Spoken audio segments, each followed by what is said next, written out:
जेहलम में पुलिस ने मोटरसाइकिल चोरी करने वाले गैंग के 2 कारिंदों को पकड़ लिया। चोरी शुदा मोटरसाइकिलें और रकम बरामद कर ली गई।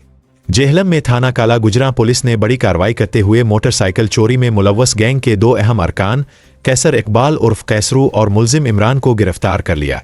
मुलजिमान के कब्जे से 4 अदद चोरी शुदा मोटरसाइकिल्स बरामद कर ली गईं, जबकि चोरी शुदा सामान को फरोख्त करके हासिल की गई रकम 25,000 रुपये भी पुलिस ने बरामद कर ली है।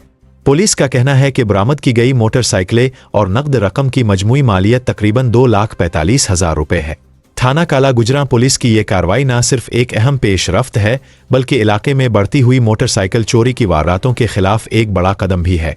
पुलिस का मजीद कहना है कि मुलजिमान को ठोस शवाहिद के साथ चालान अदालत किया जाएगा और करार वाकई सजा दिलवाई जाएगी। इस हवाले से DPO तारिक अजीज का कहना है कि अवाम के जान और माल का तहफ़्फ़ुज़ पुलिस की अवलीन तरजीह है और जराइम पेशा अनासिर के खिलाफ ज़ीरो टॉलरेंस की पॉलिसी पर सख्ती से अमल दरामद किया जा रहा है।